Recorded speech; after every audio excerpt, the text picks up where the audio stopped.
Dear viewers, আসসালামু আলাইকুম। সবাইকে শুভেচ্ছা আমাদের আজকের নতুন একটি এপিসোডে। আমাদের আজকের এপিসোড হচ্ছে এমএস এক্সেল এপিসোড 2। তাহলে এমএস এক্সেল এপিসোড 2তে আমরা যে কাজগুলো দেখব সেগুলোতে আমরা চলে যাই। Important MS Excel tips and tricks. এখানে how to set print area, how to remove print area, how to insert header and footer, how to remove header and footer, how to see print preview, how to print a document. কীভাবে print preview দেখা যায়, কিভাবে একটা document print করা যায়, how to see full screen, পেজটাকে আমরা full screen কীভাবে করতে পারি, how to create zoom in, how to move cut A text, how to copy a text. তাহলে এই কাজগুলো আমরা দেখব এখন। আমরা এই যে এক্সেলের ওয়ার্কবুকটা পেয়েছি, আমরা চাইলেই একাধিক ওয়ার্কশিট তৈরি করে নিতে পারি। সাধারণত এই ভার্সনে অফিস 2016 ভার্সনে একটা মাত্র শিট থাকে, এই জন্য এরকম একটা শিটই প্রথমে বাই ডিফল্ট ওপেন হয়েছে। আচ্ছা, যাই হোক, তাহলে এটাকে আমরা প্রথমে কি করব, এটাকে আমরা একটু সেটিং করে নিই। Just a minute. সেটিং করে আমরা যদি এটাকে লেআউটে যে ওরিয়েন্টেশনে যে ল্যান্ডস্কেপ করি, তাহলে চওড়া হলো। চওড়া হওয়ার পরে তারপরে আমরা বাদবাকি কাজ শুরু করব। তাহলে আমাদের প্রথম কি ছিল, how to set print area, how to remove print area. Print area set করার জন্য সাপোজ পুরা পেজটাকে সিলেক্ট করে এখানে আমি প্রিন্ট প্রিভিউতে যাব। প্রিন্ট প্রিভিউতে যে set print area, print area set করার পরে এখানে আমার প্রিন্ট এরিয়াটা চলে আসছে। তাহলে এখন আমরা এই প্রিন্ট এরিয়া এই পর্যন্ত সেট করেছি, তার মানে হচ্ছে আমাদের আর কোনো পেজ প্রিন্ট হবে না, এই প্রথম পেজ প্রিন্ট হবে। তাহলে প্রথম পেজ প্রিন্ট করার জন্য আমাকে এইখানে ক্লিক করে সিলেক্ট করে জাস্ট প্রিন্ট এরিয়ায় যে সেট প্রিন্ট এরিয়া দিয়েছি, এটার অর্থ হচ্ছে আমাদের অন্য কোনো পেজ প্রিন্ট হবে না, শুধু এই প্রথম পেজটা প্রিন্ট হবে। তো আমার যদি ইচ্ছা হয় যে আমি একটা মাত্র পেজ প্রিন্ট দেবো, তাহলে এই প্রথম থেকে এই পর্যন্ত সিলেক্ট করে এই পেজ লেআউটে এসে প্রিন্ট এরিয়া এসে সেট প্রিন্ট এরিয়া দিলে আর কোনো পেজ প্রিন্ট হবে না, শুধু ওই একটা পেজই প্রিন্ট হবে। আবার যদি আমি এটা দূর করতে চাই, তাহলে অবশ্যই পেজ লেআউটে এসে সিলেক্ট করে ক্লিয়ার প্রিন্ট এরিয়া দিলে আমার এটা চলে গেল। এইভাবে আমরা প্রিন্ট এরিয়া সেট করতে পারি। আচ্ছা, তারপরে আমরা কি করব, এরপরের কাজ হচ্ছে how to insert header and footer, how to remove header and ফুটার। তাহলে হেডার ফুটার আনার জন্য আমার এখানে আমি যখন মাঝখানে ক্লিক করেছি, তখন আমার এই সেকশন ভাগ হয়ে গেছে। সেকশন ভাগ হয়ে কি হয়েছে, আমাদের এখানে উপরে হেডার দেব, এখানে আমরা লিখলাম বাংলাদেশ লিখলাম, আর নিচে দ্য এন্ড লিখলাম। তাহলে এইভাবে আমরা হেডার ফুটার লিখতে পারি। যখন আমাদের প্রথমে যখন পেজটা ওপেন করেছি, আমার পেজের প্রিভিউটা ছিল এই নর্মাল মুড। যখন আমি মাঝখানে ক্লিক করেছি, তখন এই প্রিভিউটা উপরে আসছে, হচ্ছে উপরে লিখেছি বাংলাদেশ, হেডারে লিখেছি বাংলাদেশ, ফুটারে লিখেছি দ্য এন্ড। আমরা চাইলেই হেডার ফুটার দূর করতে পারি। এখানে ক্লিক করে সিলেক্ট করে ডিলিট, তারপরে এখানে ক্লিক করে ডিলিট। এইভাবে আমরা হেডার ফুটার ডিলিট করতে পারি। তাহলে আমরা দেখলাম হেডার ফুটার কীভাবে আনতে হয়, কীভাবে রিমুভ করতে হয়।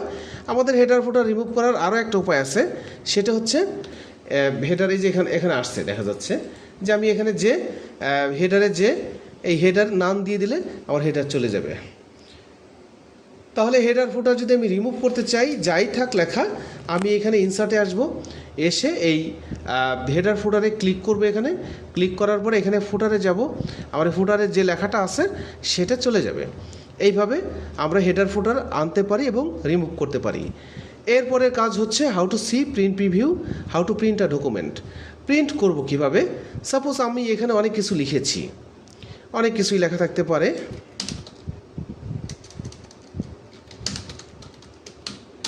অনেক কিছু লেখা থাকতে পারে, তাহলে আমি এই লেখাটাকে কপি করব।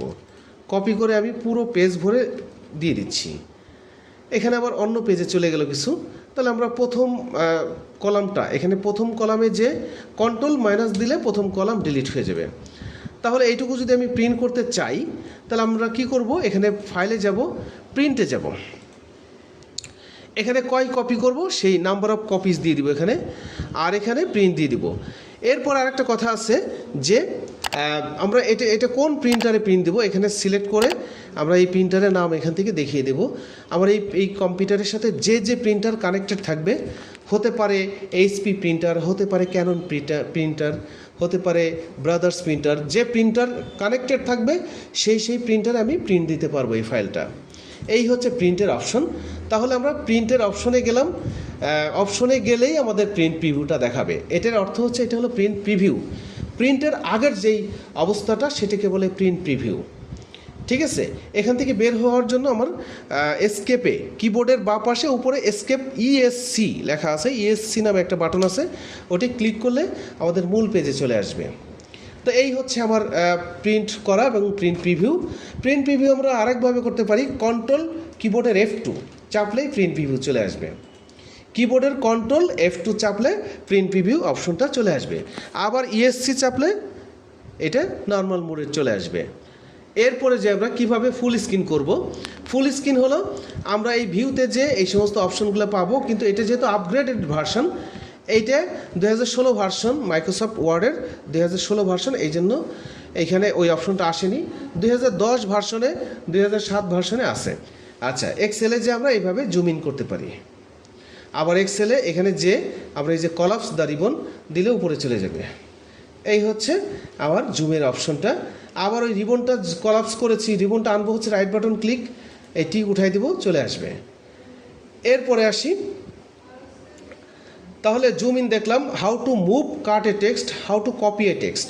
যে কোনো লেখা আমরা কপি করার জন্য, আমি সাপোজ এই কয়টা সেলের লেখাগুলো রাইট বাটন ক্লিক করে কপি করব, এখানে এসে পেস্ট করব।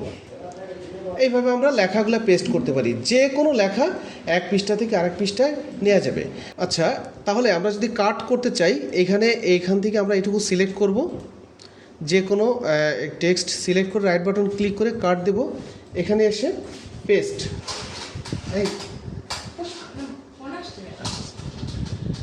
আচ্ছা, তাহলে এখানে রাইট বাটন ক্লিক করে কাট, এখানে এসে আমরা এটাকে পেস্ট করব। পেস্ট করলে আমার এই লেখাটুকু কাট পেস্ট হয়ে গেল। তাহলে এইটুকু সিলেক্ট করে জাস্ট আমি এখানে কাট দিলে আমার এই লেখাটুকু এখানে এসে পেস্ট হয়ে যাবে।